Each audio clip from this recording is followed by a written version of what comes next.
Welcome, ladies and gentlemen, across all platforms to the Gaming Tangents Podcast! Woo! Woo! Woo, woo, woo! No, I'm not going to use that. No. Oh! Never mind. What was that? I don't know. Are we going to take two? You sound like a dog getting his tail stepped on. He's getting neutered. Oh. That's a sad story. Make a different noise than that. Is that what this show is to you? A dog getting neutered? Yes, it is. You don't have to be here anymore if you don't want to. Haven't you heard I also play the role of internet troll now? Oh, no. What happened? Mm-hmm. That sounds like a story. No, it's just something I made up in my head.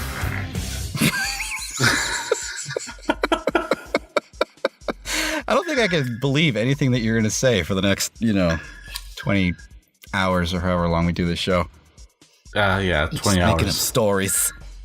Yes, welcome, ladies and gentlemen, to the 20-hour edition of the Gaming Tangents Podcast. That's how we're celebrating our 30th episode. Yes, 30. Massive file 30. sizes. Are we taking this one, or are we starting over again? Oh, no, we're taking this. Hi. Okay, we're going to take How's it going? This is the podcast where we talk about gaming's past, present, and future and do our best to stay on topic. It is the official podcast of the I should take two that one. It is the official podcast of the cross-platform YouTube show. I'm Menji. And I am Maverick, and here we are talking about dogs getting neutered. Oh my god. Is that YouTube search safe? Can I monetize this when I put it on YouTube? Sure. Neutered dog, is that gonna affect anybody's...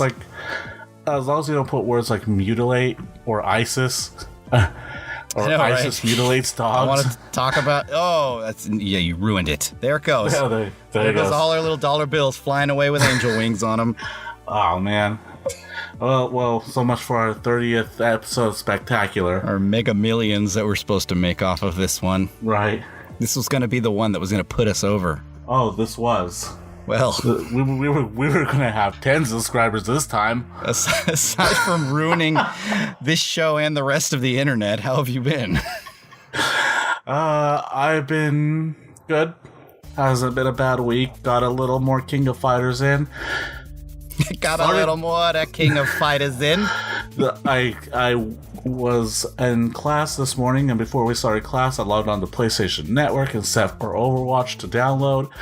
Got home, checked it, and it did not download at all. Oh, no. Yes, so I had to go ahead and set it to download again. It did not go in until about an hour ago, and when I tried to log on, it errored, so... Well, I'm sure everybody's trying to log on. Yeah, so I gave up. Well, try again. Don't give up. But I enjoy King of Fighters, because I have been enjoying that. I would like to make a correction from last week's podcast, by the way. Love Heart and Moonwood did not come from King of Fighters Pachinko machines. I forget what Moonwood comes from, but Love Heart comes from a Pachinko machine called Skylove. So she does come from a Pachinko machine. Excuse me? So she does come from a Pachinko machine. You just said she didn't. No, they don't come from a King of Fighters Pachinko machine. They come from their original stories. Okay. Which are very elaborate, because I was watching these and there's an animated thing for Skylove and whatnot. Wow. But like I showed you earlier this week, that story about them going out of business, that explains why they wanted to incorporate these characters into the King of Fighters world to keep them relevant. Mm-hmm. Which explains why we wouldn't see Captain Kidd in the game. It would and it wouldn't, but still, he's a fighting game character. It would still make more sense to me, personally. Right, but if I'm going to assume that these characters are popular enough on the Pachinko machines that's maybe... That's gotta be it. Huh? Pachinko machine fan service. Yep, and that's then my only explanation. And then Alice came from Fatal Fury Premium, which was an interesting take on Fatal Fury, but yeah. Is that what did we say that was? Is that a Pachinko machine also? Yeah, it was just a Fatal Fury pachinko machine, but it looked like it took place after Mark of the Wolves from what I saw. But then it didn't make that wouldn't make sense because Keith Howard was alive. But then again, I don't think SNK cares about timeline anymore. No, which is why I tell you your timeline theory is bullcrap. Yeah, oh hush. So yeah. Anyway, I wanted to go ahead and jump into that correction because we are definitely we're definitely unscripted, but. Yeah, I just kind of wanted to jump into that and make that correction right away because I talk King of Fighters all the time, and I'm sure we want to move on to something else. Well, while we're stealing other podcasts' bits and doing corrections, I too would like to make a correction. Last week when you were asking me about Sega RPGs and we kept lambasting against Shining in the Darkness, that is incorrect. Awesome. Good job. Shining in the Darkness was a game on the Genesis that was actually very good. I did really like that game. It was a first-person. It was a first-person type RPG like Phantasy Star.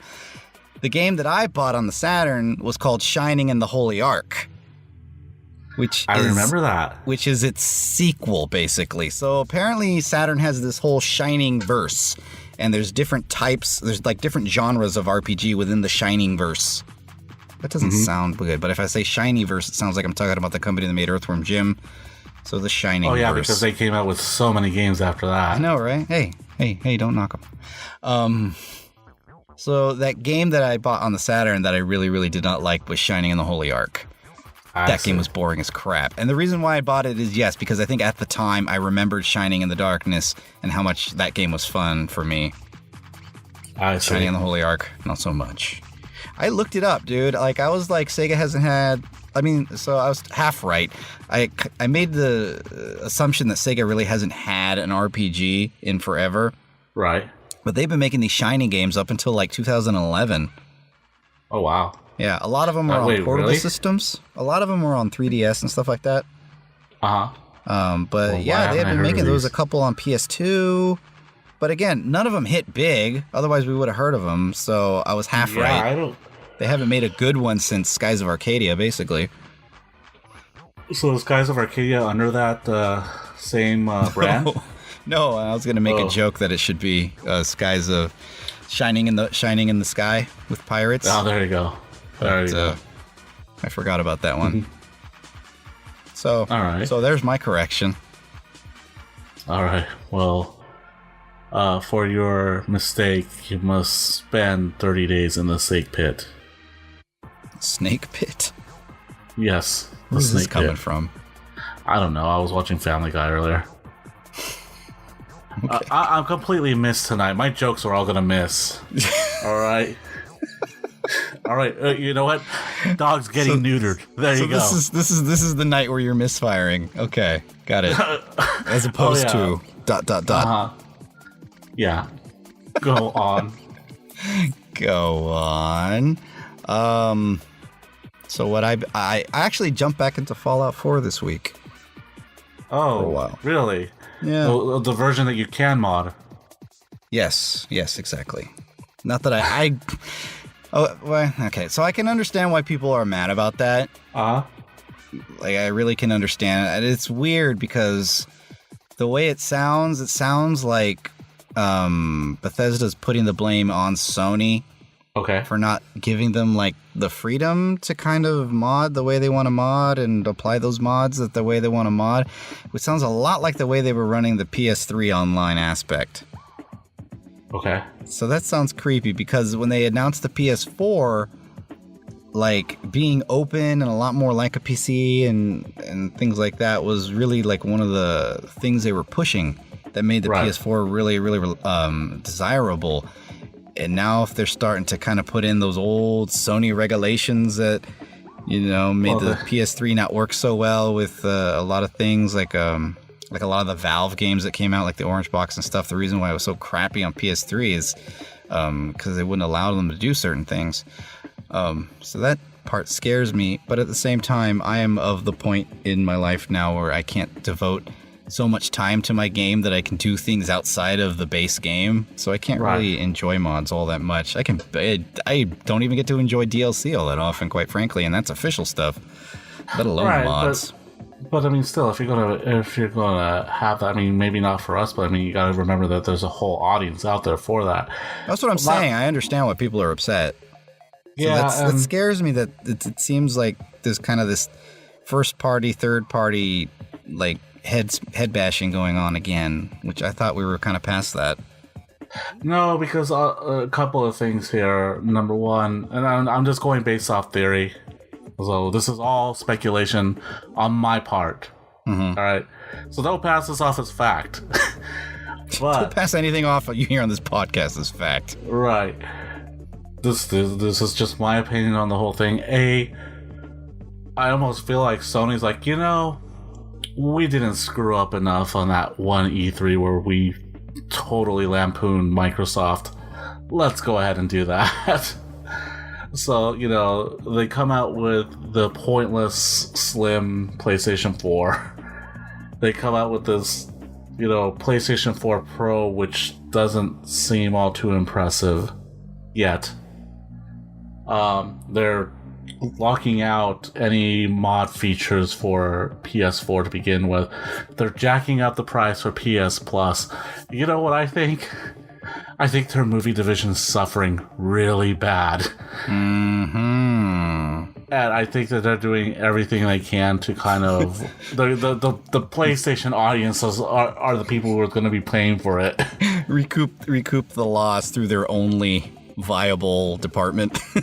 Exactly. Well, PlayStation's doing good. Let's get some of that money back through them. Those gamers will pay anything. I swear someone's saying, we've messed up in all the departments. Why not mess up the video game department? I mean, why keep it unbalanced, right? That's how decisions are made. But no, there is a grain of truth to your theory that I think is worth exploring. Definitely. Well, yeah. I can't believe I still can't remember the name of this page, and I keep listening to the Midnight's Edge. Yeah. Okay. So they are so desperate, like more than any of these other movie studios right now. They are so desperate to get a cinematic universe started. Instead of focusing on something that's going to be good, they keep focusing on a cinematic universe. They're still trying to spin one off of the Spider-Man Homecoming. They wanted to do a Ghostbusters cinematic universe. There was another one I heard about. I can't think of it off the top of my head at the moment. Then didn't they just spend Lord knows how much to keep Daniel Craig as James Bond? Did they really? Because he was like, "There's no way in hell I'd ever do another movie." Right. I think they offered him a buttload of money, and he still said no. Is the way I remember it. Apparently, this week they offered him a pretty sizable amount. They drove up a couple truckloads of bullion to his house. Yeah, pretty much. And it's like their movie division is hurting, and whatever moron's running it now, apparently the moron from Fox who made all these great decisions for Fox, that went so well, X-Men Origins, he's running the show at Sony now. So it's like, hey, we're doing so bad, why don't we run into the ground some more? Wait, I'm confused. Do you like or dislike X-Men Origins? Well, I actually liked it, but I'm also here to admit it's not a very good movie. Wait, hold on. I'm confusing that with First Class. Never mind. Yeah, I hated those movies. Yeah, you talking about the Wolverine movie? Yeah, I mean, I liked that movie, but I understand why people don't like it. Yeah, no, I don't know. Yeah, I don't like what they did to Deadpool. I don't like, what they did. And apparently this guy thought that it was just a thorn on their side. It's like, yeah, okay, look at Deadpool. And then the geniuses at Sony thought to bring him into their movie division to start running it. It's like, why don't you just keep Amy Pascal there? I know, right? What was you just traded one dummy for another one. Exactly. So, I can't even remember this guy's name, but I mean, this guy sounds worse, because I mean, at least she was trying to do something that at least she had a vision. Yeah, she had some Good kind or of bad. She had something. Right. She had some kind of... I can give her that. She had some kind of agenda that she wanted to push that would have been a little more positive, despite how lousy the decision was. The results were. Let me put it that way. How lousy the results were. At least she was trying to go for something positive. She just wasn't smart about going the way she went about it. Yep. This guy, on the other hand, whatever the hell his name is, again, I cannot remember his name. Let's call him Suits McGee. That's his name. Yeah, Suits McGee. Whatever his name is. I did not realize that it took him a year to try to cut a deal with Bryan Singer to do X-Men 3. Which is why he left the X-Men franchise and went on to do Superman and whatnot. After X2 was such a big hit, and then he greenlights Wolverine and is like, yeah, do whatever, but make Deadpool this, make Deadpool that, make what other things were in there that was just so bad. Let's see, CGI Claws, Gambit and his floaty cards, The Blob. Yeah, it's been a while since. It was weird. Will.i.am's in the movie at all. Actually, he wasn't that bad. I was expecting worse, quite frankly, out of him. He was one of my lesser gripes. No, I just think the guy is a little full of himself, but he didn't do bad in the movie. Yeah, no, he wasn't that bad in the movie. I also liked, was it Channing Tatum who played Gambit? No, who played Gambit? Was it? I forget. Was it Channing Tatum? I have this thing called the internet up right now. What is that? I'm going to check. Yeah. But no. So you got this guy running there. The point is, I know we're talking about movies. Well, anyways, yeah. But we're talking about movies. But the point is that I really think because all their other divisions are hurting. Their television, their electronics in general, their movies. I don't know how their music aspect's going. I mean, all music labels are hurting right now. So, but PlayStation, on the other hand, was doing fine, and it's like, okay, well, we're going to make all these decisions and take a risk here and let the gamers pay for it. Yeah. So it's like to add insult to injury. After insulting your audience all through spring and part of summer over Ghostbusters and everything, and you still want to go ahead and continue to insult some kind of audience, like what gives? Yeah, good luck with that. We totally want to buy into your whatever you're selling now universe. Right? The only company that has a chance of gaining the success of Marvel. And again, Marvel's success is not the fact that it built a cinematic universe. It's a factor. It is not the reason. Right. The reason is that all those movies are good and all those movies work well on their own. The fact that there's an overarching narrative over all these different movies is just like, it's the cherry on top.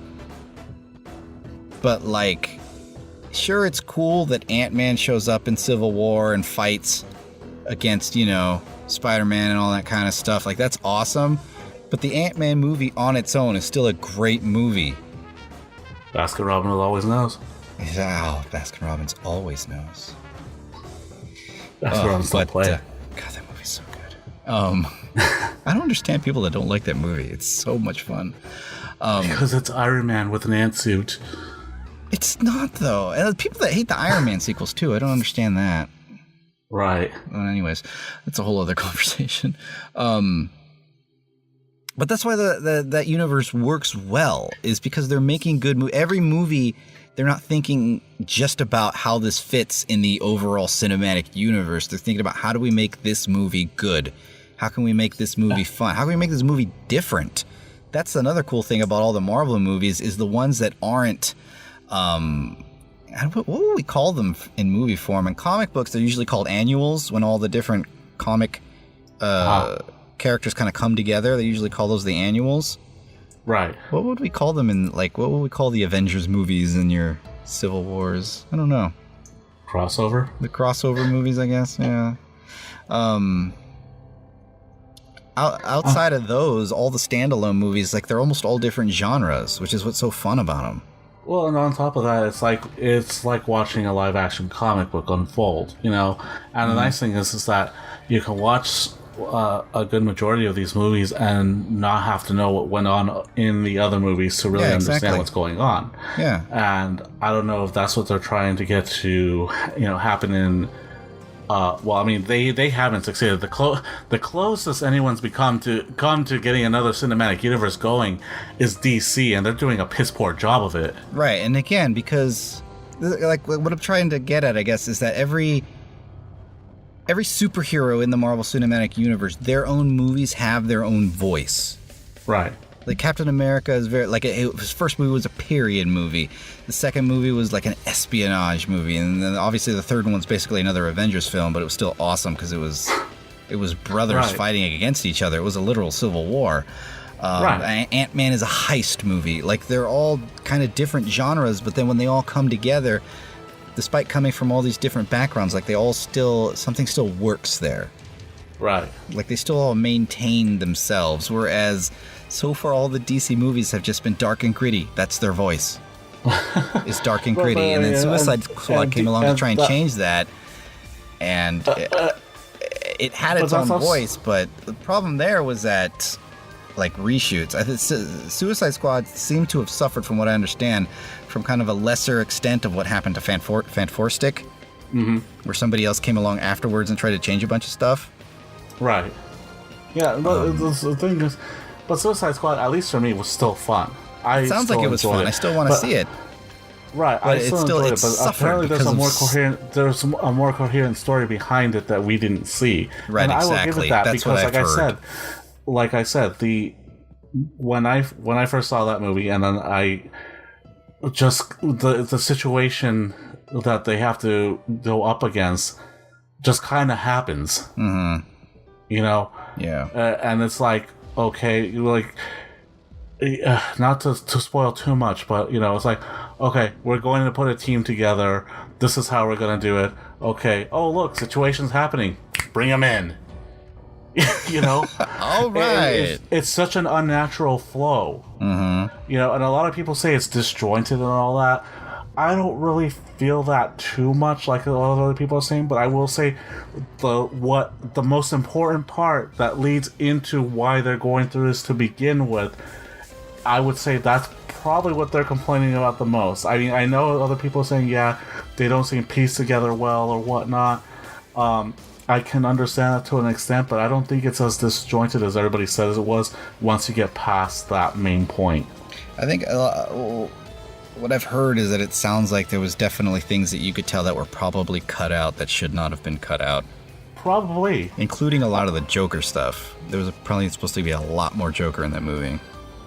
Right. So even Jared Leto was upset. He was like, what happened to all my scenes? Right. That's a whole other story in itself. Right. But again, anyways, dark and gritty. Going back to Sony, I think that whatever they're doing in their other divisions, it's starting to affect the gaming division, because you're seeing these price hikes. You're seeing them come out with these consoles thinking that they're going to go ahead and get more people in, and they're not really doing much to show. Like, I really don't know what the PS4 Pro is going to do. Updated graphics and rendering. It will look nicer, might run a little bit better, but for the most part, just look nicer. Is what I understood. Did you watch the keynote? I mean, let's just dive into this. I was going to ask anyway. Did you watch the Sony conference? No. Okay, so I did. So you're fairly negative on the whole thing. I just from what I've heard, because I haven't had a chance to sit down and watch a lot of this. I've been hearing people put in their 2 cents about what they feel with the PlayStation Pro and whatnot. I don't quite understand. Like I said, I don't quite understand, aside from the better graphics and all that and whatnot. Now, that's pretty much it. I'm not. I mean, I like I like that the graphics are going to look nice and everything, but it's like when people get pissed off over this 1080p and this 720p thing, you know, doesn't really make that big a difference. Am I just noticeable? Oh, it's noticeable. Is it noticeable? That's noticeable. And honestly, like comparing right now, I have a 1080p plasma. Comparing that to some of the 4Ks they have, like when you go into Costco and stuff, huge difference. Okay, and see, I haven't seen 4K run, so on 4K anything. Is beautiful. Okay. So not only does it just output in 4K, and then it's got some technology to kind of help it tell what kind of TV you have, because some of them have this what's called HDR technology, and that's like some weird TV voodoo that people still don't quite understand how to use, but it's apparently supposed to make things look even nicer, even on 4K. But the other thing that it does is it renders better. So it renders textures better. It renders lighting and shadows better, which if you're like huge into A, graphics, and B, like specifically 3D graphics, that makes a huge difference for some people. I mean, if it's going to run like at an extremely choppy frame rate, you know, then I can see. But, yeah, but I mean, like PS4 like, games are already videos, nice looking, so it's like right when you're comparing something like, for example, Tomb Raider. I remember when Tomb Raider was the big thing, and they were saying, and Metal Gear Solid 5, you know, and I'm looking at this, I'm like, okay, one looks lighter than the other, and the only game I've seen side by side that looked different to me was Grand Theft Auto 5. And even then I was like, okay, so what? You know? That's the thing. It is kind of a so what. Like, it's really negligible. At this point, like, the PS Pro is almost like the PS picky. Like, if you're that kind of person that's just super anal about like graphics, then this is the PS4 for you. Aside from that, there's no real benefit, because they can't change the technology, because then that defeats the purpose of just making one game that works on both systems, because you can't do that, because then games are going to work on PS4 Pro that won't work on PS4. So you can't do that. I mean, this is where the industry is going, unfortunately, where consoles are starting to look a lot more like PCs. Like, it's basically just like you either bought a video card a few years ago that's already kind of outdated, or you're going to go out and buy the latest and greatest video card. Your game will work on both, but it'll look better on one versus the other. Like, that's really the best way to explain it. Right, I mean, like, again, I'm not... Like, okay, like the whole Watch Dogs thing, like, I can see, okay, going back to that, when they discovered, like, the textures were actually a whole lot nicer on the PC than they said they were, I can see why people were upset. I could see a difference in that, you know? But it wasn't that huge a deal to me, just because it's like, the games still look nice. That thing is not for us. The PS4 Pro is not for us at all. My only reason for getting it would be if I had to replace my PlayStation 4. Pretty much. That would be my only reason to get it. And even then, unless you upgraded your TV, you wouldn't reap the full benefit of it.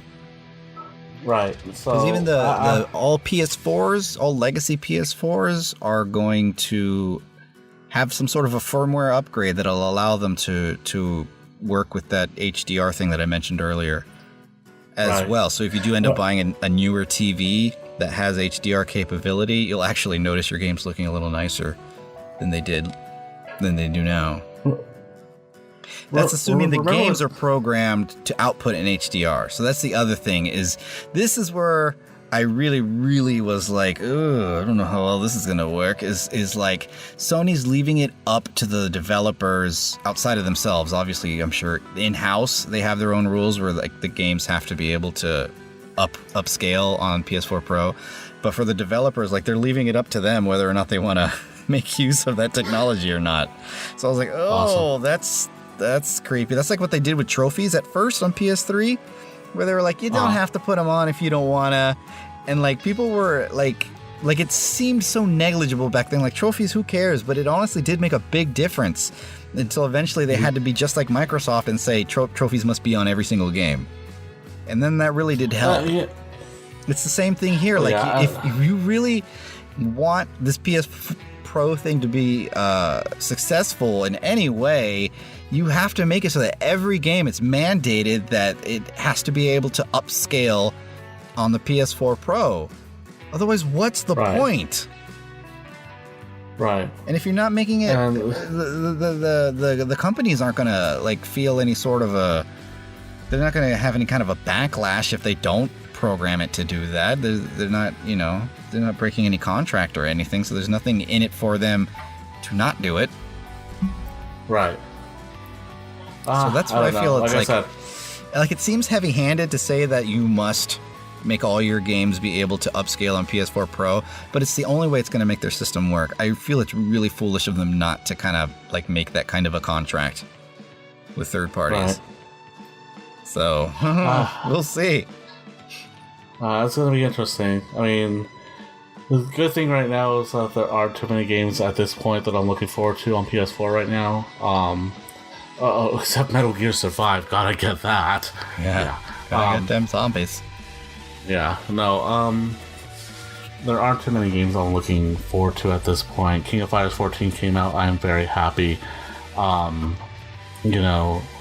There are a couple of games I still want to pick up for my PS4 that are out now, but nothing's been announced really that I can think about that I would. Well, I take it back. Resident Evil 7. I'm looking forward to that. Oh yeah.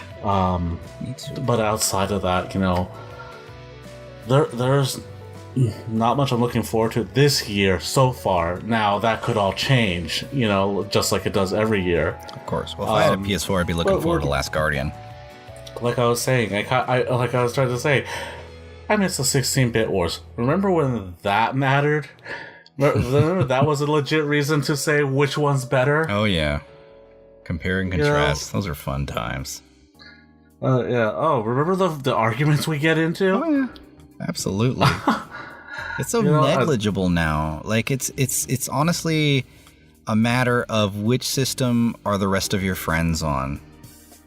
Right. At this and that's point. The thing. Back then, it's like, because I was watching some recent AVGN videos, not necessarily the ones where he's playing the nerd himself as James Rolfe. He is talking about the 16-bit wars back when that was the thing. Which one was better?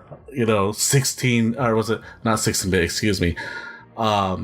Sega Genesis or Super Nintendo, because Sega Genesis had blast processing, right.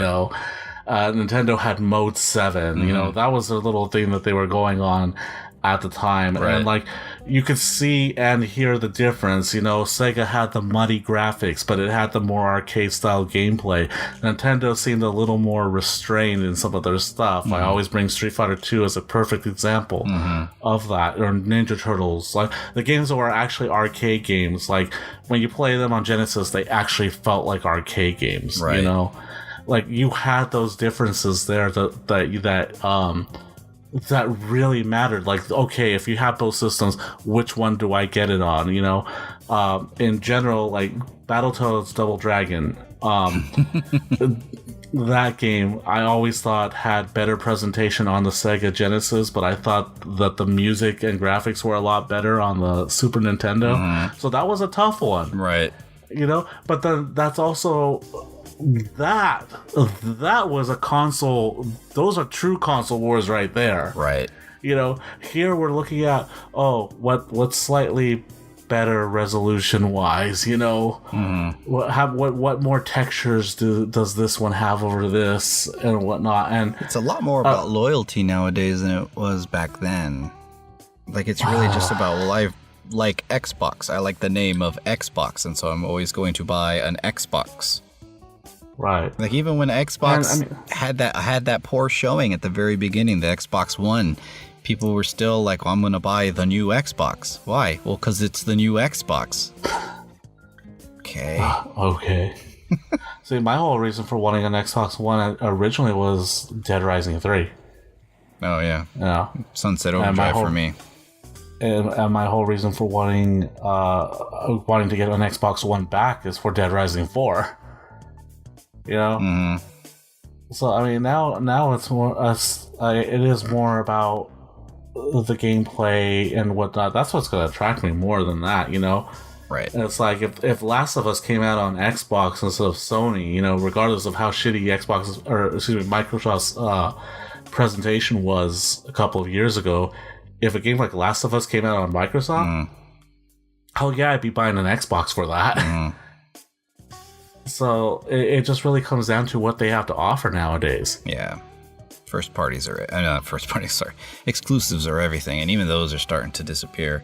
I mean, hell, all Xbox exclusive games now are technically not exclusives. I can get all of those games on PC now, so. And they'll look better, question mark? I don't know. I guess they look slightly better. I don't know. You know, and it's like, you know, when Sony finally,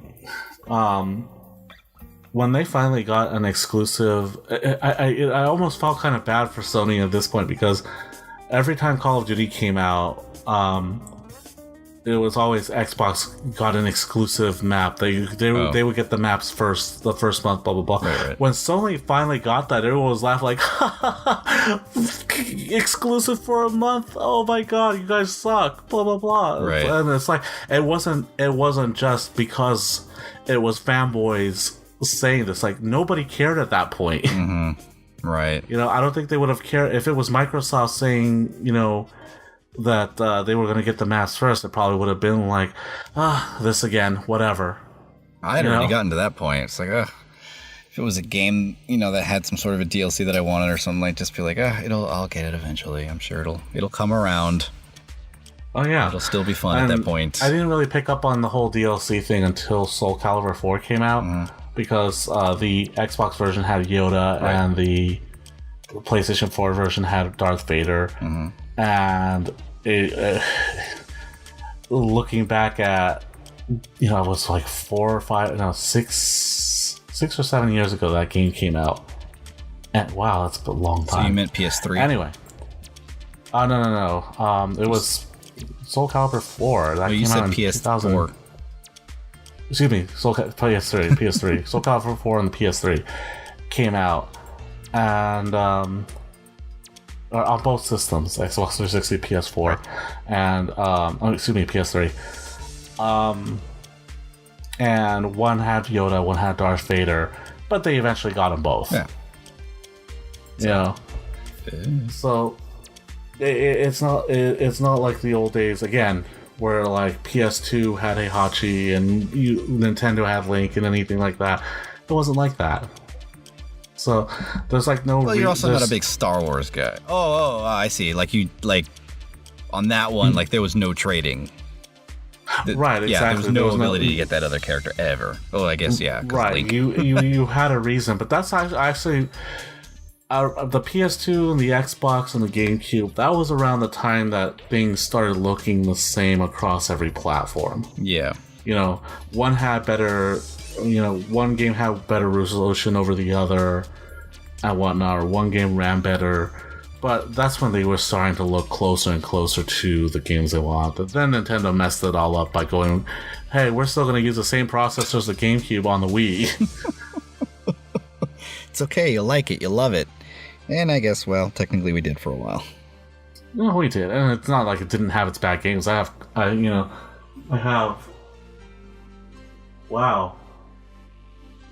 4 games left on my Wii. Oh, wow.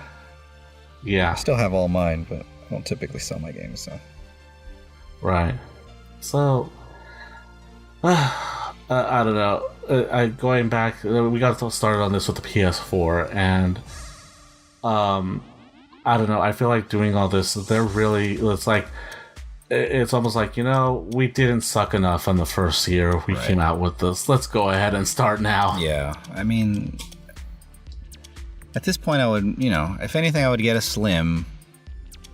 But I mean, I don't have any. Aside from first-party exclusives, I don't really have any reason to get a PS4. King of Fighters 14. For now, I have a feeling that game's going to come on PC at some point. King of Fighters 14 Climax. And also, not a first-party exclusive. Well, but... That's what I mean. But I don't have the box here close to me. But on the box itself, it actually says in the corner that PlayStation exclusive. Well, they always do when it's an exclusive. Well, or they'll say only on PlayStation. Something that's going to be a timed exclusive, though. You don't usually see it on something that's a timed exclusive, though. Right, but again, like you said, if they came out with, KO 14 Climax or something like that, then technically that's considered a different game, quote unquote. That is true. So that's what I'm basing my reasoning off of. Right. But aside from that, I don't really have much of a reason. I mean, obviously, if they do, come out with The Last of Us 2 or something like that, that's going to be something I'm going to miss out on and feel really bad. But you can't play everything. Anyways, at least I can't. Well, no, you can't. So, it's just something I got to, unfortunately, go to the grave without. It's just, I'm okay with it. On one hand, it's a good strategy because now they basically have two different PS4s out there. They got kind of your cheap PS4 for somebody who's like me, is like, yeah, I might buy one. And now you've got your really expensive PS4 for those guys that are really, really hardcore into how many light rays are being processed a second or whatever. Like, have at it, whichever one. Basically for your 20-year-olds. You have your system for your 20-year-olds and your system for your 30-year-olds, I think is what people like us. Yeah. Us old fogies. No, just those of us that have, bills and responsibilities. Instead of cash burning a hole in our pocket.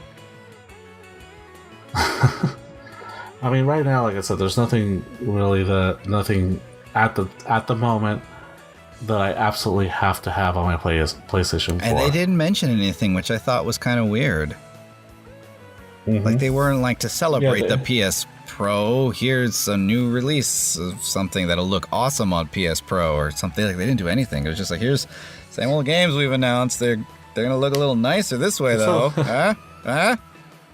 To celebrate, we're coming out with Jak and Daxter HD.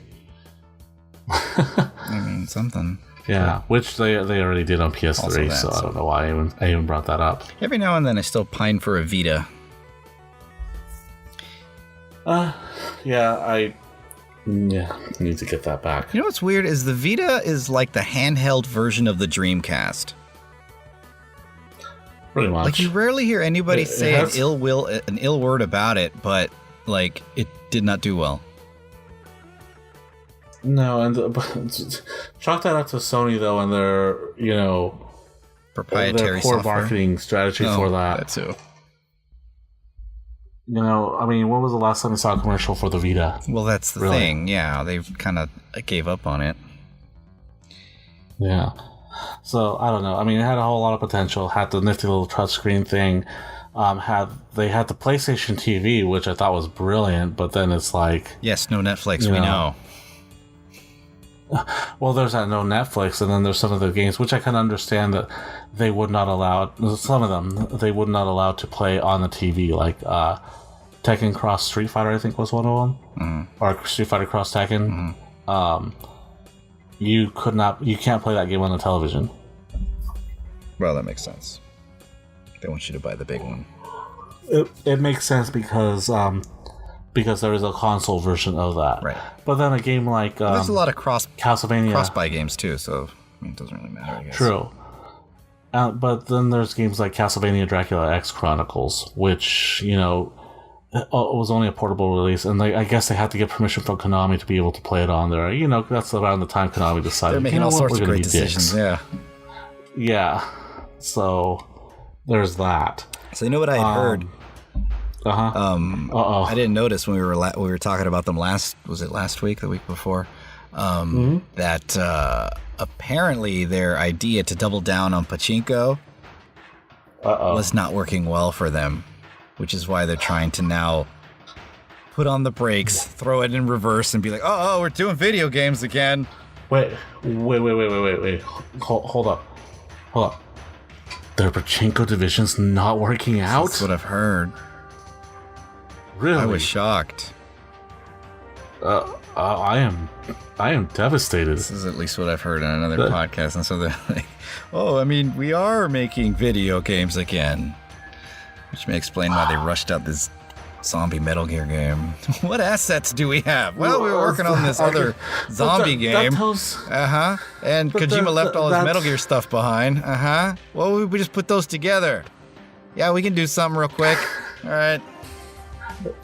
Again, I want to know what genius is running. Is this the same guy who decided to do the pachinko machines?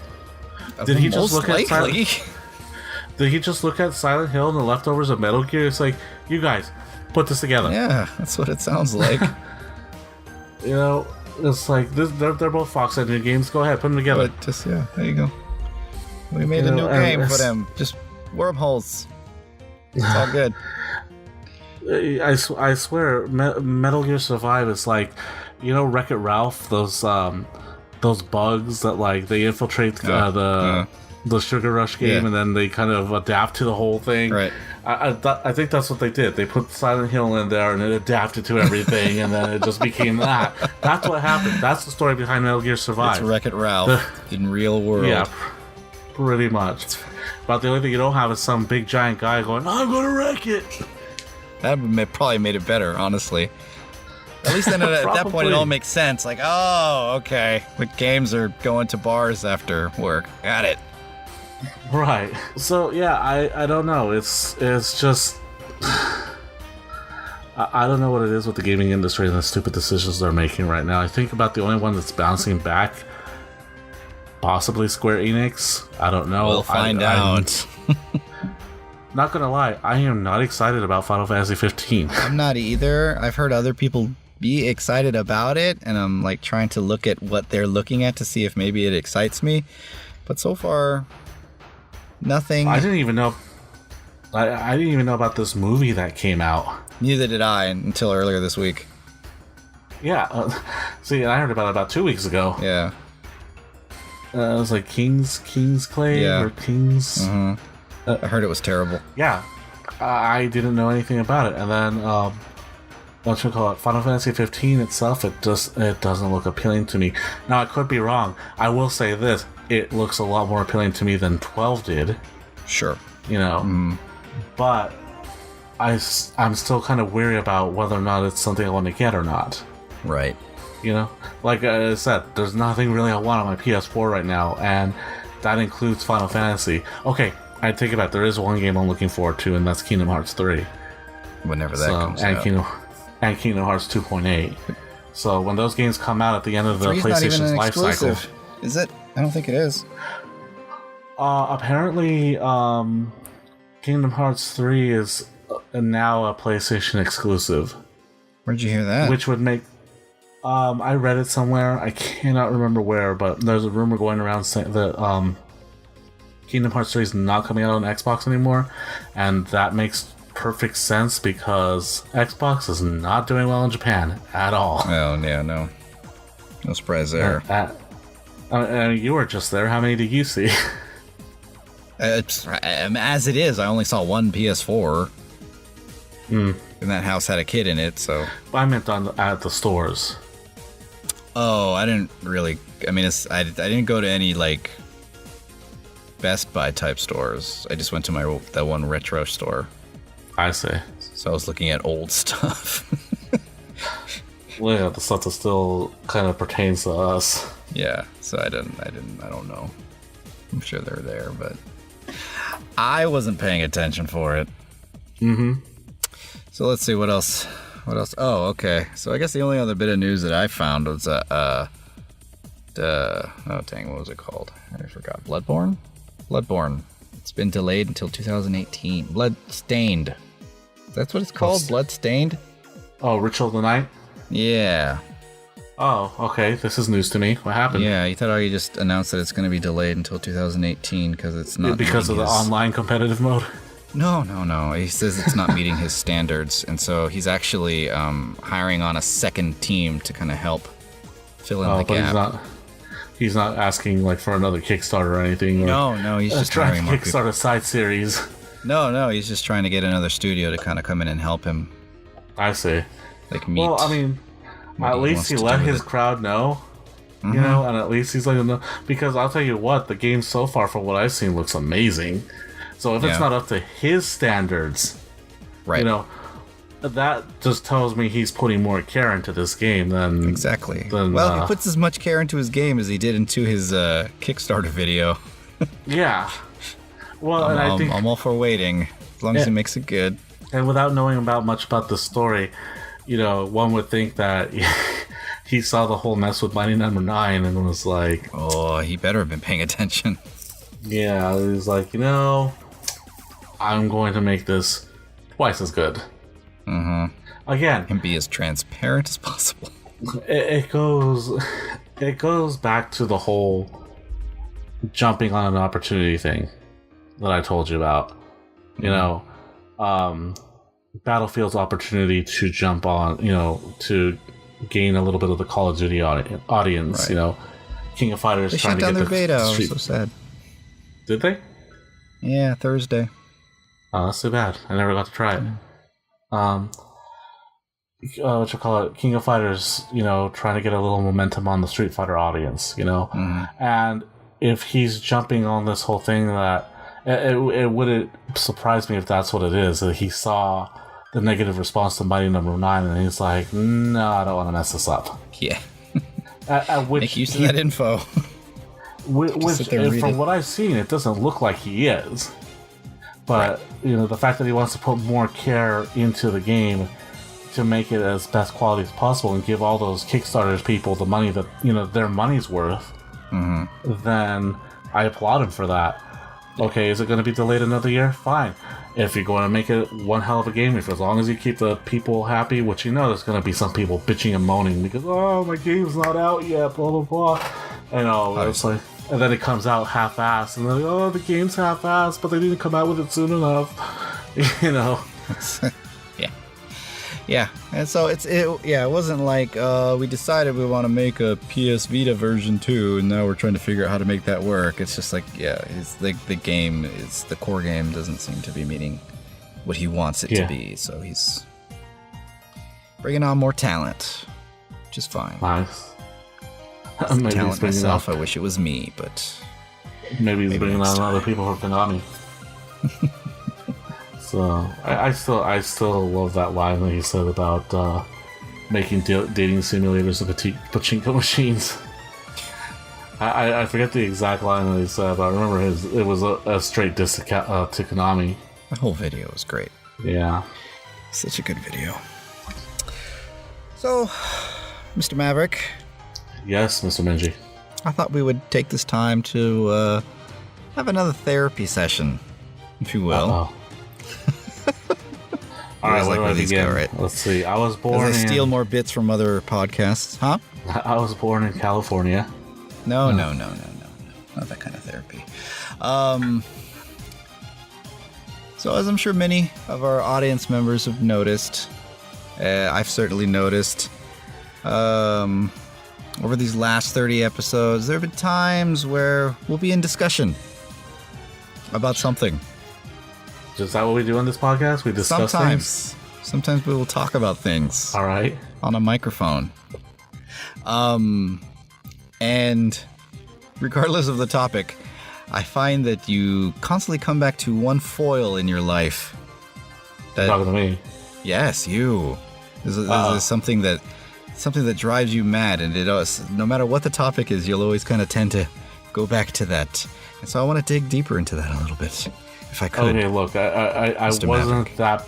I didn't hate Ghostbusters that much, okay? No, not your misogynistic tendencies. We'll save that for a completely different type of show. Oh, okay. No, I'm talking about this, how should I put it? A disdain for DLC. Yes. Which I want. Oh, now you see. You like how I brought you into that, but now you know what I'm talking about.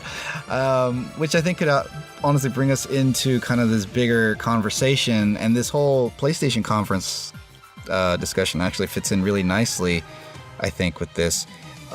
Is kind of the overall arcing discussion of digital games versus physical copy games. Where that's going, what's best for the industry, what's best for the consumer. And I guess it's a lot of this obviously started with the advent of DLC, in-app purchases, whatever the hell you want to call them, monetizations of games.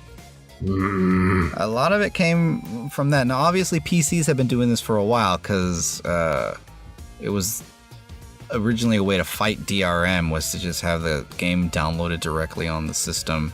Obviously, right. it'll load and play faster too if it's directly on the hard drive. So, but this is a new thing for consoles where like downloading digital games is starting to be more and more the norm. And physical games are starting to, I mean, they're not quite hard to, it's not like they're hard to find yet. They still definitely make a lot of them. Right. But there's starting to be a lot more games that are digital exclusive. Yes. So let's start with you. Let's dig into the inner Maverick here. It just drives me batty in general. There was a time when this is what you wanted, you said, though. What did you mean by that? Excuse me, I'm gonna go cower in the corner and not admit that I ever said that. The shower. Yeah. Why? No, DLC. No. Don't confirm purchase. No. I think you're referring to when I had mentioned outside of the podcast years ago. Oh, no, this was on the show. Oh, maybe. Oh, I mentioned it on the show. And now I'm trying to remember. Could be. Can we have a flashback? The one that sticks into my mind right now, at least, was when we were talking. We were talking about modern games with retro graphics. Okay. And I was like, "How do you feel about that?" And then you went into this whole tirade about at least better not have any DLC. And so that was kind of where I started to kind of pick up on, wow, he definitely rails on DLC a lot, even when we're not talking about DLC. Okay, let me just get one thing straight. Okay, I'm not 100% against DLC. Okay. All right. I rant about it because it's used on some of the most simplistic stuff that we used to have to earn, in game. Right. All right. If they're going to add another chapter to a story or another level past the point of the game's completion, then I can understand that would be known otherwise as an expansion pack. Right, which is what we used to call them. Right. But when they're putting stuff that could have been in the final version of the game, that's the stuff that drives me nuts. And I was like, why are you going to do that? Yeah, okay, I know why you're going to do that. It's greed. You want money. I get it. It's a business. Okay, I can't always say it's greed because, like I said, there are some games where it's a little more legitimate than others. But then the stupid DLC, like, gain 30 points in an RPG. Right. And that's not real. That's not buying DLC. That's buying an advancement. It's spend your way to the end. Right, exactly. Or apparently Final Fantasy Final Fantasy 13 2, you had to pay for the ending. Like, that's to get deplorable if that's true. I've never heard that. That was a rumor I heard. I've never played the game myself, but I heard that you have to pay for the ending. Things like that. Things like that annoy me. Games with...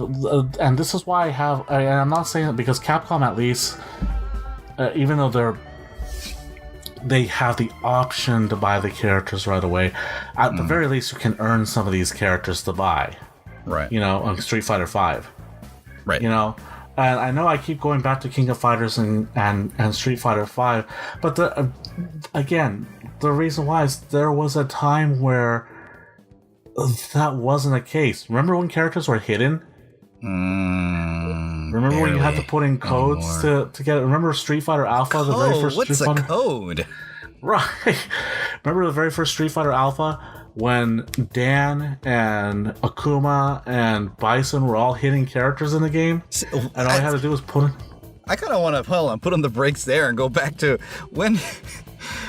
Do you remember when was the last time you ever uttered the phrase, did you put in the code for ... Good point. They don't I didn't even think about anymore. that until you mentioned that. Wow. I mean, honestly, if Konami still, does go back to games, it wouldn't surprise me if you had to pay to be able to enter up, up, down, down, left, right, BA, start. You just pay for 99 lives. Right, exactly. No. They'll have the 99 live. Oh, the code's in there, but it won't be unlocked. But the code won't work unless you pay for it. Yeah. That's the kind of stuff you see nowadays. I mean, again, going back to that Dorkly video, I mean, they made a really good... it's a joke, but it's a good point. You have Mega Man there shooting bullets, and then at one point he runs out of ammo, and every bullet he shoots after us is -$5, -$5, Oh, yeah. I mean, it hasn't gotten to that point yet, but I mean, come on, we had I'm going all the way to cell phone games, mobile games, and whatnot. That one EA game, Need for Speed game, where you had to pay for gas. It's like, I pay for enough gas in the real world. Why do I want to do it in a video game? Yeah. A lot of people are kind of like, there's this weird thing right now where there's a lot of people that really hate mobile games. And then there's a lot of people that are like, why do you hate mobile games? Mobile games are games too. Like, mobile games matter kind of a thing. But I think my reason, I'm more of the I hate mobile games, but I don't because I have some on my phone. So I'm in this weird spot. But I do feel like they're ruining the industry. Mm-hmm. And a lot of that has to do with the fact that the games are free. And so because they're free, the companies have to come up with these other like weird, conniving, underhanded methods of trying to get money out of the game. Mm-hmm. And so then other companies see this practice and they're like, well, how do we apply this to console game? Like, that's what I hate. Like, this is a game that I've been playing on my phone right now. It's like this little Disney puzzle game. Every time I play, I can only play 5 times. And if I want to play any more than that, I gotta buy more lives. Or wait, wait like 30 minutes for my lives to refill, and then I can play again. Like, stuff like that. But the game was free, obviously, and for a free game, like, it looks really nice, and so I kind of, every time I download a game like that, like, I feel bad, kind of. Like, somebody should be getting money for this, and I'm sure they were. Or like Hearthstone, that game is amazing looking, and you could download it and play it for free. Obviously, it's not as good if you're not buying extra packs for it, but then that's where they start to get all the money in. Because if you want to be better at the game and get better cards, you got to buy the packs and get more cards. Right. And that game I can at least kind of forgive because they're basically basing their model off of, like the old Magic the Gathering stuff. It's just in digital form. Right. But still, like, and I feel like this is where console game companies are starting to get a lot of this idea where they see these companies making these really nice looking games and putting them out there for complete, no cost. And then after that, trying to find ways to make you pay to either keep going or to get better or something like that. And so that's where now they have these meetings where it's like, okay, so the game, you could tell they're planning it out. Like, okay, so the game's going to be free, and this is what the initial game is going to, or the game's going to be $60, whatever. This is what the initial game is going to be. We have this other stuff planned already. They haven't even made the game yet. And this is the planned DLC. This is the DLC we're going to come out with afterwards. That's what I hate. Right. Is that if you're planning your DLC before your games are already even out yet, that's already, like, kind of disgusting to me. Right. Now, I'm not trying to make this a whole generational thing or anything, and not the whole... Don't want to label like millennials and baby boomers and what are we, Generation X, or whatnot. I literally read an article today. I think it was a Wired article where it was literally like the whole point of the article was like, where exactly do all these generations fit in? And so they actually like at the end there's a chart with a timeline that shows like what year each generation starts and what they should be called. Did you know there's a Generation Y? Is there? Apparently, at least according to one study, it's kind of like this weird mix of Generation Xers and Millennials. Oh, jeez. Yeah, okay, I remember weird. Talk of it. But according to this chart, also Millennials start in 1984, which I also find weird. That's weird because then that would put my sister in that category, and she's far from that. I don't know. I don't know. I always thought of it as starting in 1990, but that's what I thought. Yeah. But I mean, I don't know. That doesn't matter to me because everybody's their own person, and everybody just likes to label a group of people together. Right. You know, I always tell people, yeah, I'm Generation X when people ask, oh, well, what era or whatever. It's like, I don't care. Right. You know, I still act young because, you know, the people I hang around with. You know, I'm immature and irresponsible. Yeah. But kids these days, I think the younger kids these days are these days, yeah. The younger kids these days are getting, for this is the norm for them. Mm-hmm. That's something I'm trying to show my son, that this isn't how things were, nor should it be like this. Mm-hmm. And I'm not, again, okay, I'm going to contradict myself because it's like, it's okay if it's a game that's complete and you're adding additional stuff. I'm okay with that. Because then it's like, okay, well, there's additional content after the end of the game. Mega Man 10, for example, you know, it was a retro game that came out and whatnot. They gave you the option to add 3 stages based on characters from the 3 Game Boy games. Or from the Game Boy games that came out. Excuse me, there was more than 3, but... Yeah. They gave you that option. You didn't have to get it. And the incentive for it was if you beat them, you got their weapon and you could use it in the main game regardless of how far you were in the game. That's cool. You know? And it was a throwback, you know? Yeah. It's like, okay, cool. Not only are you doing this, but then you're also basing them off stages from the Game Boy games. So that's something I don't mind paying for. Yeah. But let's say, for example, that I got Mega Man 10 and, you know, okay, we got the first 4 Robot Masters here, but in order to get to Dr. Wily's stage, you have to beat the other 4 Robot Masters, which you have to download to the game. That kind of stuff bugs me. Yeah. That's lame. Because, and I'm not saying that that's what they would do in the Mega Man game, because Lord knows what they'll do to a Mega Man game now. Or, they have that horrible cartoon coming out, but that's another subject. Anyway, yeah, but I'm just throwing that out there for an example. Like I said, the little stuff, like the gaining experience for $10. Like, really? Or I don't know how much it was. I forget what game it was. I think it was Eternal Sonata, maybe? Oh, really? Or something like that? Yeah. I wanted to play that one. Yeah, I think it was that one. It's like you can just level up like 30 levels or something like that. It's like, really? Yeah. That kind of stuff I don't like. If you really did have to download the ending for Final Fantasy 13 to, no, because then you're selling us an incomplete game. That's deplorable. Yeah, absolutely. You know, or if you want to, you know, or items that you could get in the game, but you have to earn them. But then you're making it easy for these people who want to, and then people make the argument, well, I work too much and blah blah. Well, to the freak bad. So many games. I mean, look at me. I'm still complaining that I can't finish Parasite Eve. You know, you don't see me. You don't see me going. I wish there was a way I could buy more experience in this game. You know, no. Yeah, no.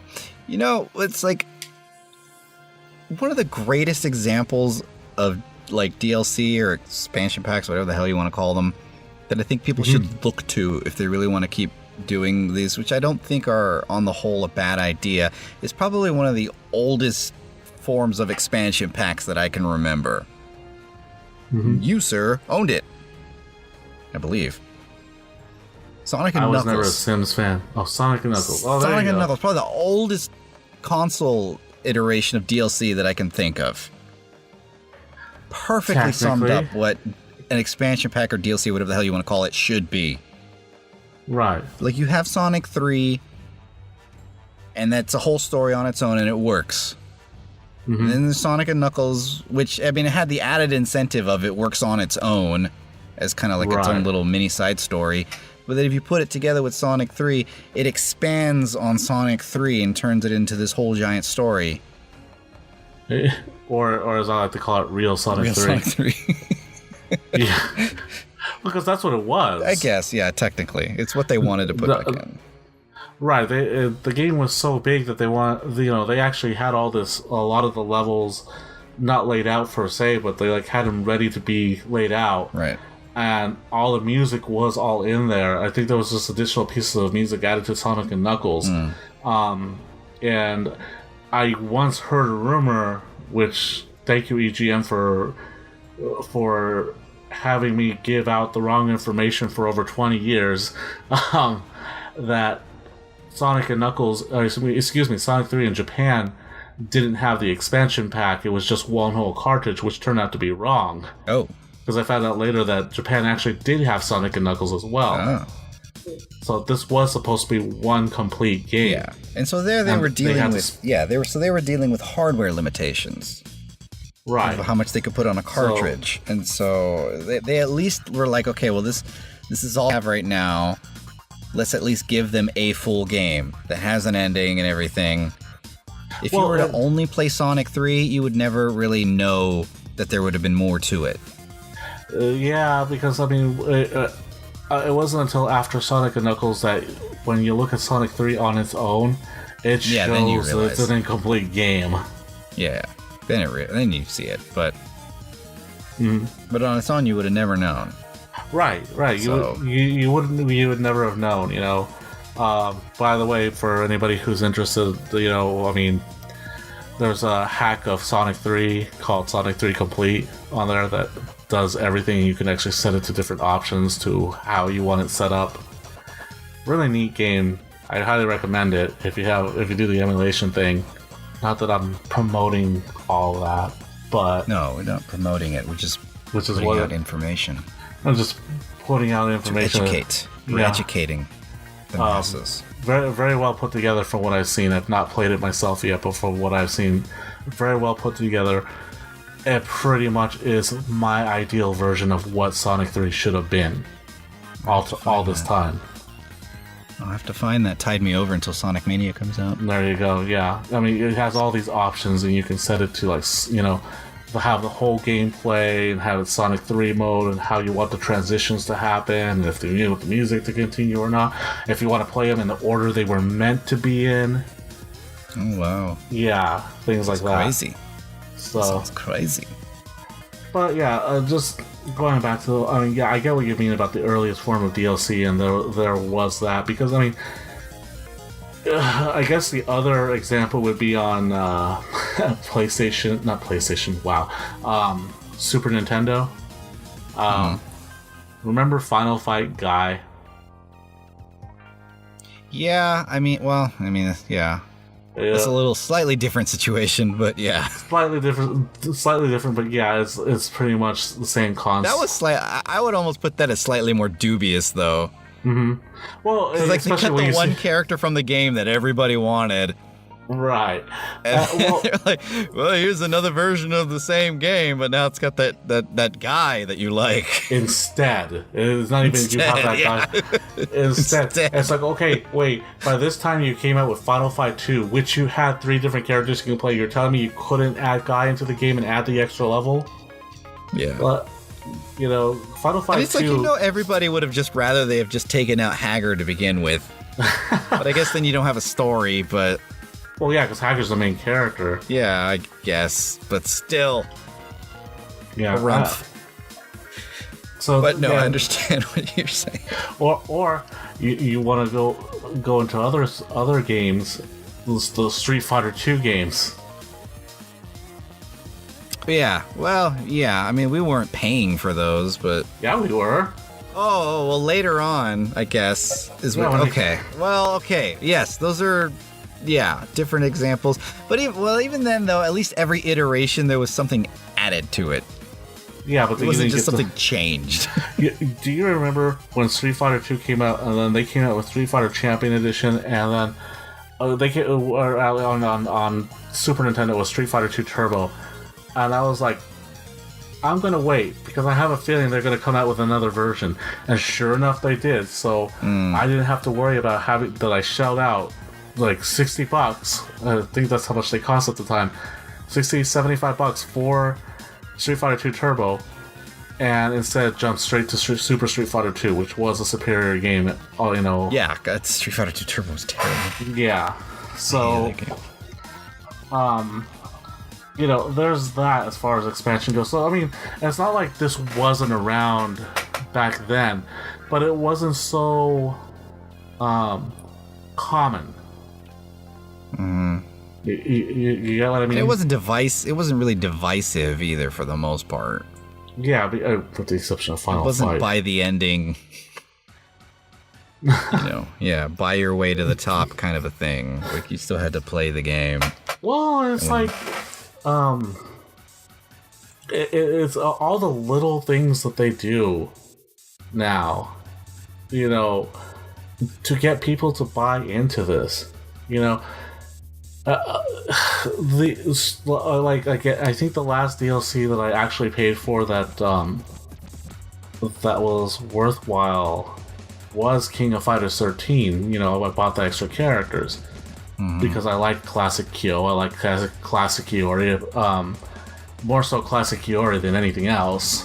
I like those. I bought other DLC, and it kind of proved my point as to why I don't like doing it. I mentioned before that I had downloaded the original Street Fighter 3 Third Strike for PlayStation Network. I was able to download the original music from Street Fighter 2 and Street Fighter 3 and Second Impact. And I put it on, but Street Fighter 3 Third Strike has that thing where the music slightly changes as each round progresses. Every round. So the older songs don't have that. So they just start over from the beginning. It's yuck. It's so disorienting. It's like, lame. This isn't a Super Nintendo game, You could have fixed that pretty easily. Right, all this technology, and you just went ahead and got lazy. It's like, oh, we'll just play it like that. They're not going to care. Hell yeah, I care. I think the last... Oh, so go on. No, I was going to say, I love hearing Gil's The Judgment Day.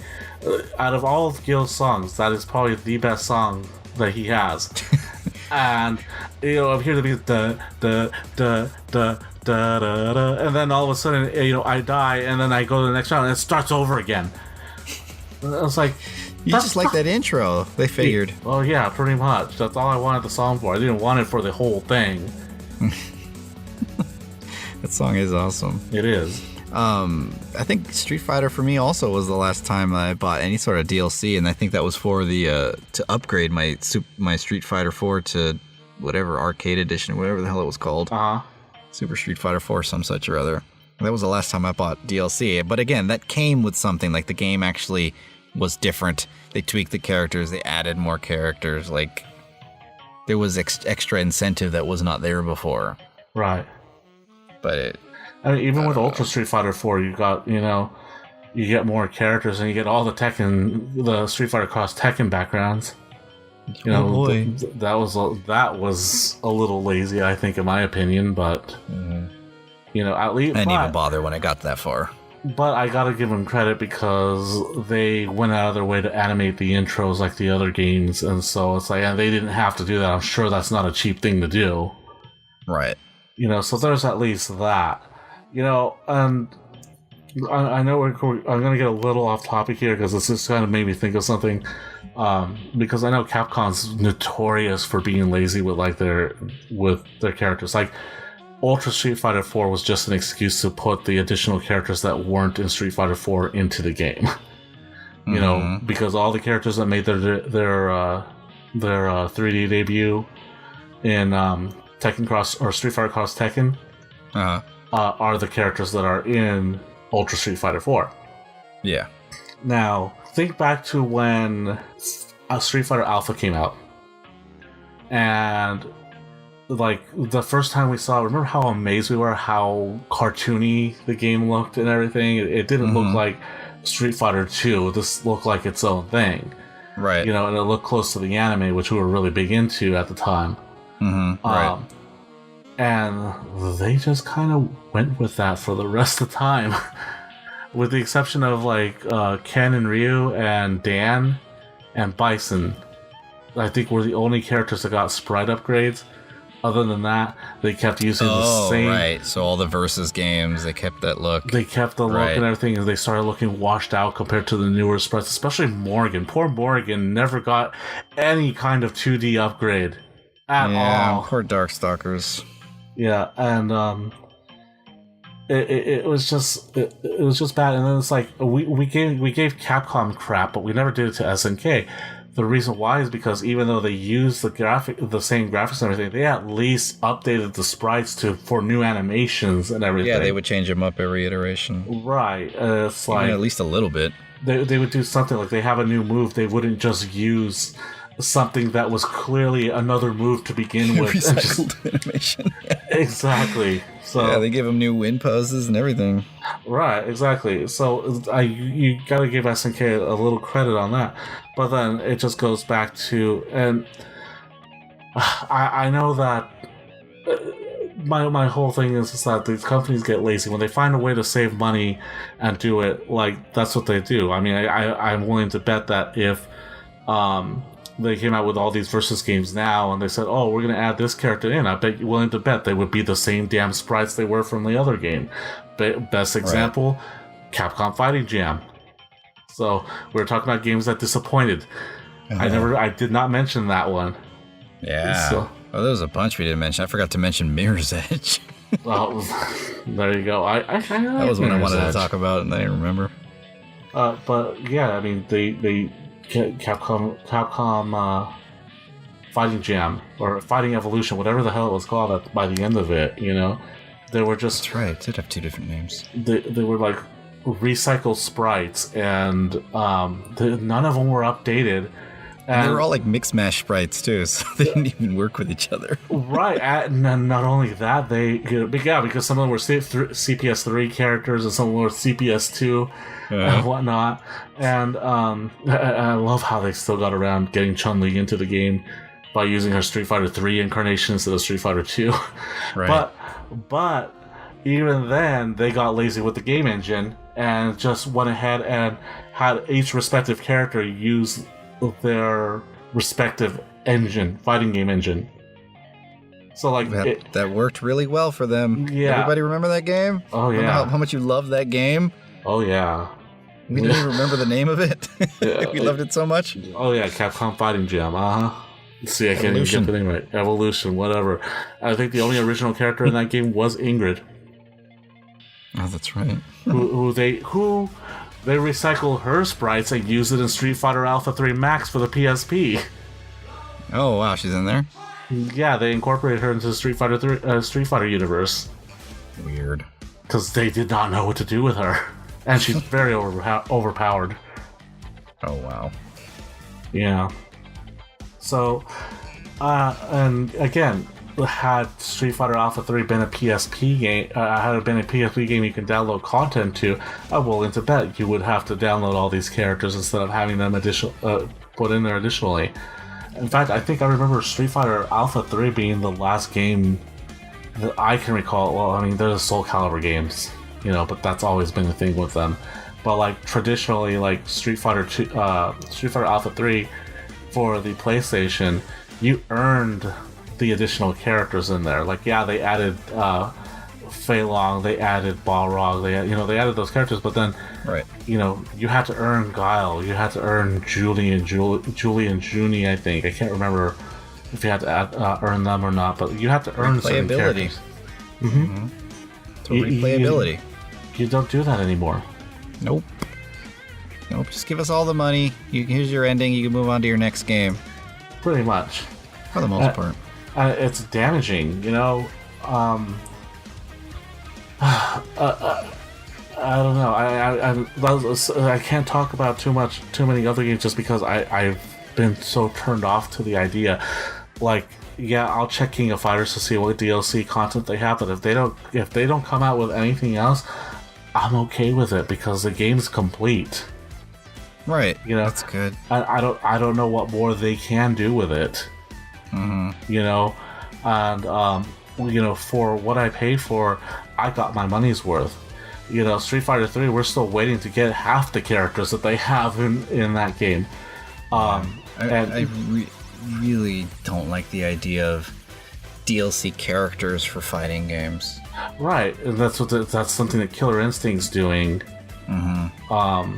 And I think I played their method at least is okay, because what it basically is you buy the characters that you like. Right. Which I can kind of understand that. It still is kind of an incomplete game, but like it's like cheap to buy into, and then the characters are whatever price they are. So it's as cheap or as expensive as you want to make it. Right. Unless you are a completionist and you want to buy all the characters, then I'm sure it gets really expensive. Right. So, I don't know. It's just DLC, in my opinion, has become a sad thing. Mm-hmm. Because while I do see benefits to it, I just see a lot of greed get in the way, and like, how can we make more money? And I get it, they're a business, they have to make money, but do it in a way to where you don't treat us like suckers. Mm-hmm. You know? Yeah. Because why? Do you think everyone's gonna be stupid enough, or are you just hoping that people are gonna like the whole thing with Capcom and downloading colors? Really? You're gonna go down to paying for colors that actually appear in the game, and we have to pay to be able to use them. That's that like kind costumes. Of shit I think is great. I love the idea of costumes, but colors, come on. Right. Costumes, fine. I was buying the costumes for Street Fighter 4.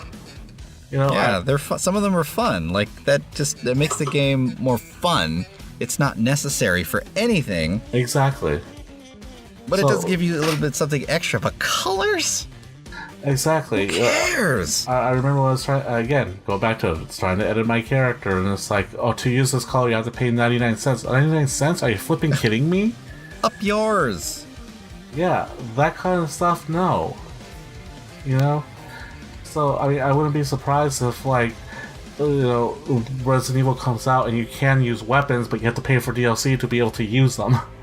Oh, boy. I hope not. I really hope not.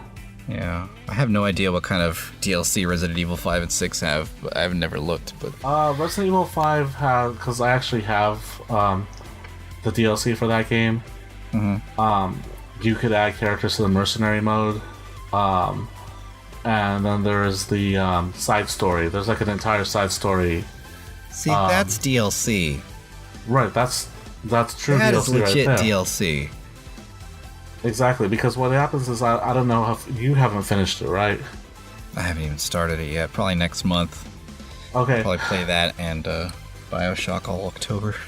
Okay, so hopefully I'm not spoiling too much for you when I say this, but there's an explanation as to why Jill isn't in the game. Mm-hmm. Alright, and it's only an explanation. I think it's been a while since I played it, but I believe there's a flashback and everything. Mm-hmm. So but the DLC is you can actually play that scenario. Oh wow. So and I'm like, okay, cool, you know, and it wasn't necessary to have to play that, but you can if you wanted to. And I'm a fan of Jill Valentine, so of course I wanted to go ahead and play it and find out what happened to her. Mm-hmm. You know, but it wasn't something absolutely necessary. But that's more of an incentive to buy it. You know, if you're a Jill Valentine fan, of course I'm gonna go ahead and buy that. Yeah, I'll support something like that. Yeah, that's straight up legit DLC. That's the good stuff. We need to have more of the good stuff and less of buy this new weapon. Mm-hmm. No. Yeah. Put the weapon in the game, please. Let me find it the hard way. Yeah, pay $5 and your what's the one gun that everybody uses? The Magnum. It'll make your Magnum rainbow colored. Yeah, that kind of stuff. No. Yeah. Or unlimited ammo for your Magnum. Right. exactly. No, none of that. Because I mean, even the mercenary modes there, you can download Barry and Rebecca and play as them. And it's like, yeah, in the older games you could play as characters already defaulted to the game and whatnot. That's fine. I don't play mercenary modes that much. I did just to be able to play as them, but it wasn't necessary. I didn't have to buy it, but that's a choice I made. As opposed to, oh well, if I want to make this super hard dungeon easy, then maybe I should buy this weapon here. Or buy the easy mode. Yeah, or buy easy mode. That's another thing. You have to buy difficulty mode. And I will say, where Mega Man did have that whole thing about being able to download the old levels and whatnot, everything, they did have a super hard mode you had to pay for. Yeah. I'm sure that was hard. They couldn't program that into the game. There was just no room for it. Oh yeah, on this not downloadable digital game. Yeah, no. The file sizes would have been humongous. And then there's that in general, just it being a digital game, which I've gone on over and over again. No. Okay, everyone's saying, yeah, this is the age we're living in now, blah blah blah. Yeah, fine, but that's kind of like, I feel like it's not showing appreciation to your audience. I mean, I like looking at the art and the instruction booklets and whatnot. I'm disappointed King of Fighters doesn't have one, but I am appreciative that at least the special edition came with an actual art book and not just 10-page thin paper thing. Capcom, I'm looking at you again. I can at least appreciate that. But I mean, even that, I like having this physical stuff there. And then again, what happens when the servers go down? I don't have an Xbox 360 right now. I want to get my own somehow soon before the end of the year, because next year their servers are going down, which means I won't be able to get my Ninja Turtles arcade game back. I won't be able to get all the games I downloaded onto that system. The King of Fighters 2002, Fatal Fury, Mark of the Wolves. I won't be able to get those back. Unless there's something I'm missing. No, I mean, you're right. For now, at least, you're right. I think that's something that's going to turn into a battle at some point in the future, where it's just like, I have an account on your system. Like, now we're in the second generation of 3 different consoles that have all shared like a profile, basically. So just as an example, on PlayStation, PS3 and PS4, it's the exact same profile.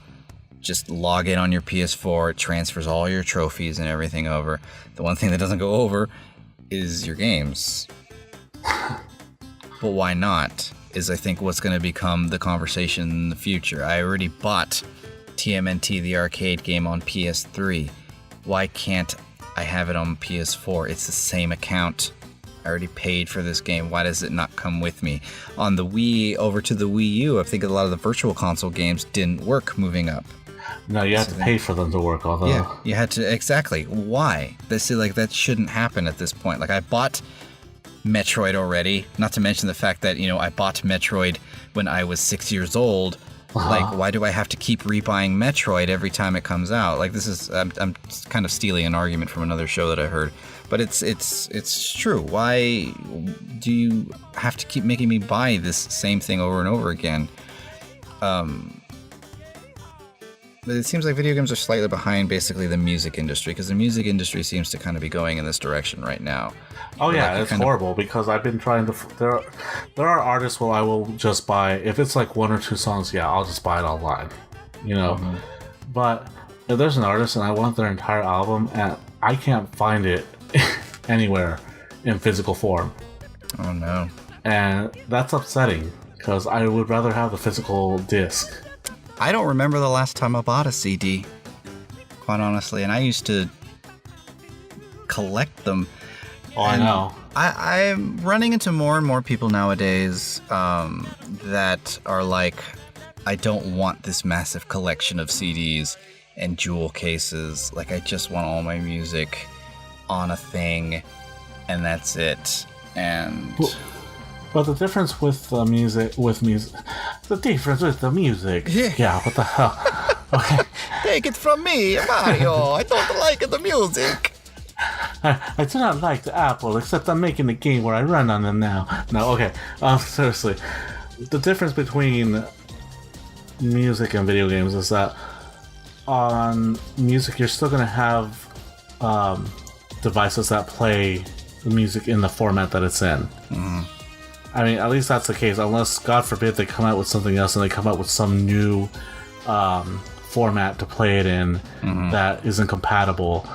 As far as I can see, there's nothing to worry about with the music. I think that's why it's a little more lax. With game systems, not so much. Because they're not doing that. Like, you buy a song in iTunes, and no matter which iteration of the iPod or the iPhone that you own, all that music is going to come with you. Same thing with Google Play. You buy a song, it's always on Google Play. No matter if you get a new song or you get a new phone, listen to it on your computer, whatever the hell you want to do, that song's always there. But with games, for some reason, those don't go with you. No, they don't. And that's something that needs to change. And, and again, like I said, I've worked in the video game industry before, but I don't know, like, the the specs behind them. Mm-hmm. Like, you would think a powerful system, because I've seen some systems emulate the most simplest games very lousy. Yeah. If you ever played the Sega Smash Pack on the Dreamcast, have you ever played it on there? Don't think so. No. Consider yourself lucky. Oh, wow. It's terrible. The music is just atrocious. Oh, wow. Yeah. I forget the point I was trying to get with this. Probably something about emulation software? Probably. But it's not even... Yeah, I mean, some of these systems apparently can't emulate the game properly, or maybe they're doing it just to kind of prove a point that, hey, quote-unquote, we can't do that. Right. I don't know, but the problem is you shut down servers, something eventually does... And of course, they're going to make money by re-releasing the game and make you pay for it all over again, and that's the big kicker what they want. Yeah. But eventually that's going to turn into a fight, I think. People will get sick of it eventually, especially the more and more we're moving away from digital or physical copies of things. Mm-hmm. That's going to turn into more and more of a fight. Well, okay, fine. I can't have this on a disc anymore that I can play whenever I want. I have to download it onto my system. But the next time you come out with a system, I still want that game. The moment that they may have to come to a point where they are going to be like, okay, the system is all digital only, and then they'll come out with the next system after that, and people realize, like, oh, wait a minute, all those games I left behind on another console, I can't take them with me. That's probably when that fight's going to come, which may still be, a decade down the line or something, until that actually starts to change. It's just disappointing, when, again, I always bring this particular game up because it's the only DRM-enabled game that I have, which shouldn't be DRM, and that's Final Fight Double Impact. Yeah. Why do I have to be online to play that game all the time? I know there's a co-op mode on there, but what if I want to play single player? Why the hell do I still have to be online? Online-only DRM was one of the worst ideas ever created. Yeah, it's ridiculous, because, like, when I always go back to that one day when our internet went out and I wanted to play that game, and then it says, "Oh, you must be online to be able to play this." What? Yeah. It's like well, it's not quite like this, but the Simpsons arcade game, I can't play it unless I have a PlayStation Plus account. Right. I paid the damn $10 for the game, but I can't play it because I don't have a PlayStation Plus account. My son was kind of devastated because that's his favorite game. Is it that it's more expensive if you buy it outside of PlayStation Plus, or? I don't know, because it's not available for download anymore. Lame. See, stuff like that. But yet, when X-Men came out, they didn't do that. But then with Simpsons, they did. It's dumb. And it's disappointing because that is one of the best Simpsons games that are around. It's one thing to take away, like, the free games that they give you every month. Like, okay, yeah, that makes sense. Like, it's a perk to have PlayStation Plus. But if it's something that you actually spent money on, Like, no, give me my game, please. I bought this. If I bought it on sale, that's not my fault. Right. So that's the part that gets me. I think the only system that's been smart enough to keep it consistent like that is the PSP, the PS Vita, and Vita TV, because at least with the PS1 games that you have downloaded across all those systems, you can still play them, and the PS3 as well. But I can't play PS1 games with my PS4 for whatever reason. Which is kind of silly, and it made a liar out of me because that was one of the first things I read when the PlayStation 4 came out, and that's why I was pushing all the customers to get a PlayStation 4 when I was working at Toys R Us. I remember that rumor as well, though. So for all you people that I did tell that, I apologize. I was misled. I was misinformed, and I apologize. Well, it's not my problem. They didn't buy it from me. It's not even Toys R Us's problem. It's Sony's. And I mean, they could have been smart about it and kept it across, because that's what it is. I haven't had to buy Final Fantasy IX over again, even though I had the physical copy. Out of convenience, I bought that game so I could have it on the go. Right. And I was able to play it on my PSP when I had it at the time, or I could play it on the PS3, or I could play it on the Vita. Yeah. So that's a nice system. That sounds like the dream right there. Another reason to get a Vita, maybe. Right. Right. So at least for PS1 games, it can't be for the other. It can't be for certain other ones. Yes, but so it's still coming up with strange, weird rules. But I don't know. Maybe it's more complicated than we think. And maybe it could be, but the thing is also I know there's licensing issues and whatnot, but sometimes they don't even bother to re-release the games over again. Donkey Kong Country 2 and 3. I'm glad that they found, and I haven't had a chance to buy it. But Donkey Kong Country 2 and 3 on the Wii originally, I wanted to get those, and they took them off the Wii Shop channel. And they just recently put it on the Wii U Shop channel, so I have another chance to get them again. I didn't care too much for 2 as much as people like that one. I actually like 3 the best. And I would really like to have that game, if any of them. Right. So it just all depends, but grab it all up. It's just something I see kind of a dismal future for as far as that goes. I still would rather have physical copies, but then when you look at games like Overwatch and I was about to say The Divergent, but that's a movie. The Division, movies like those, games like those, they're just install discs. Yeah, and on top of that, those are games that once the servers go down, they will never work ever again.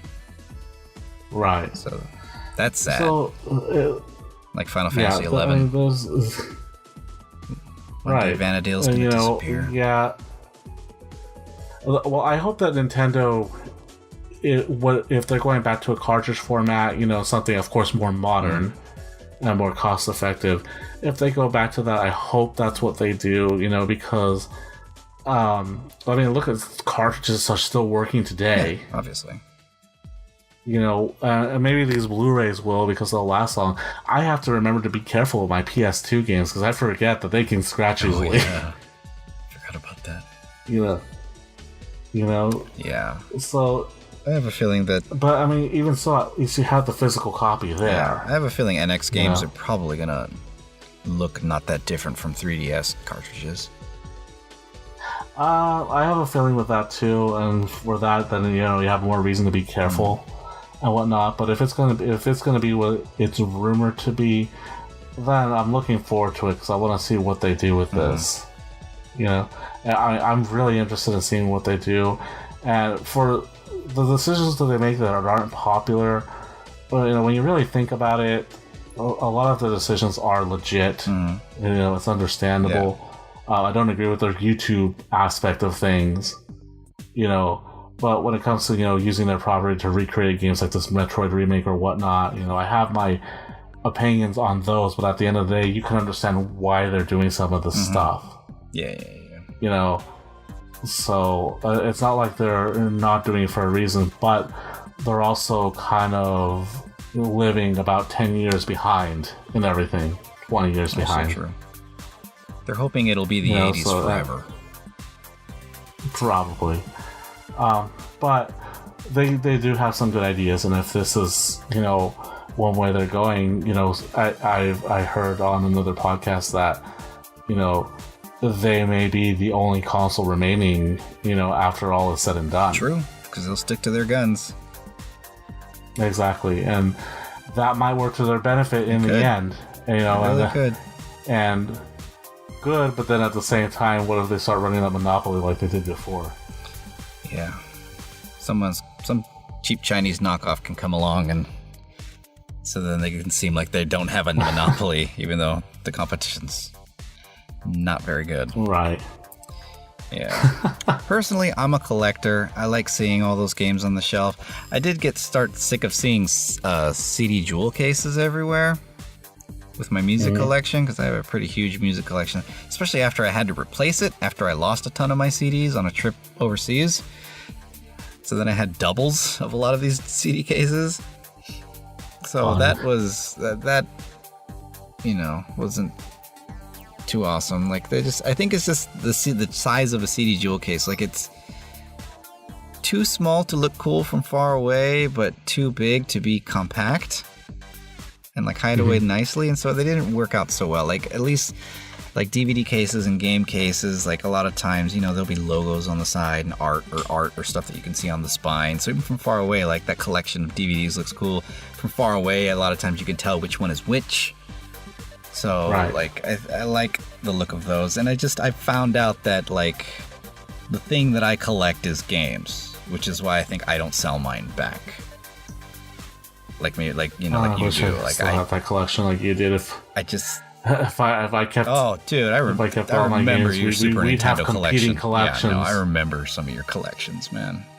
Makes me sad. If I still had them, we'd have competing collections. That's all I'm gonna say. So that's my other reason why I prefer physical copies. But yeah, I'm definitely one of those like, well, if my net goes down, I'm kind of screwed with some of these games. Like I can't play them. It's the same thing with streaming movies. Like I still want movies on disc and it's happened where like my stupid internet will go down, and so I can't watch Netflix. But, thank God I've got some of these DVDs here that I can watch. Otherwise, I'm in the mood to watch a movie and I got nothing to watch.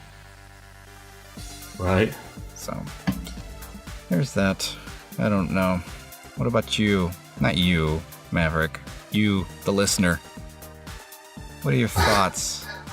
I think they caught on to that. Do you like physical games? Is that do you prefer just having a giant terabyte hard drive on your system filled with games, or do you like to have a collection? Do you like to see the discs and the arts and the stuff like that?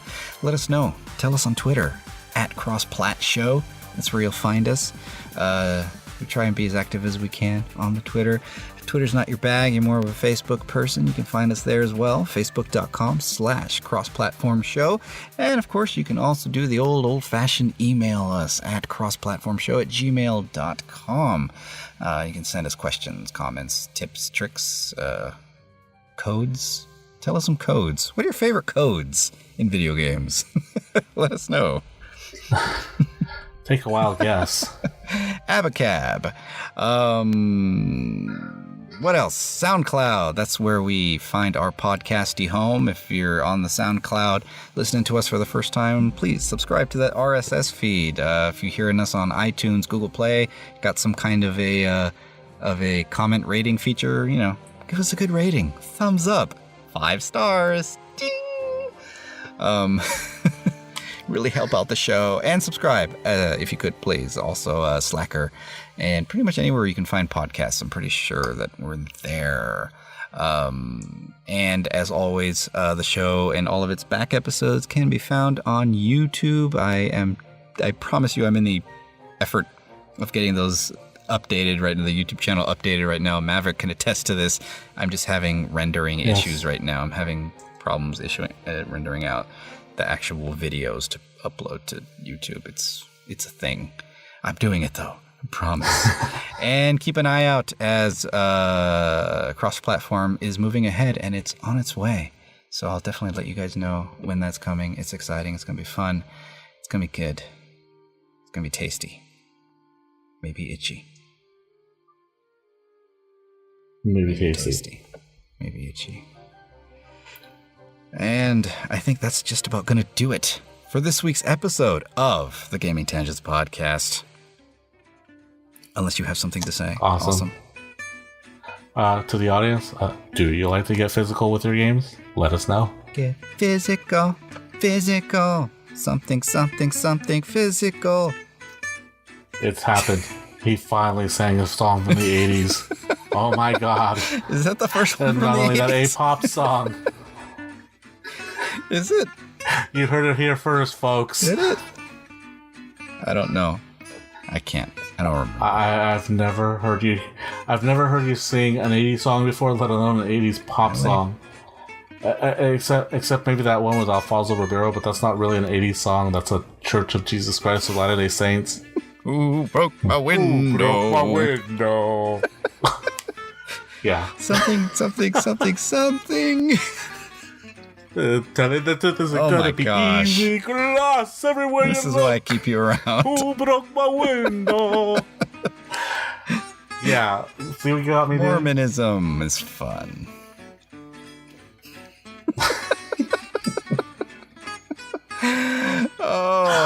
Join us next week as we talk about Mormonism and gaming on the next Gaming Tangents Podcast. Of the Church of Latter-day Saints.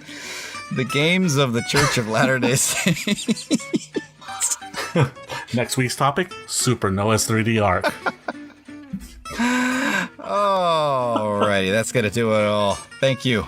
We will see you all next week. Please remember, always keep on running and jumping. Keep platforming, guys. Beep. Seriously, I've got that covered. All right.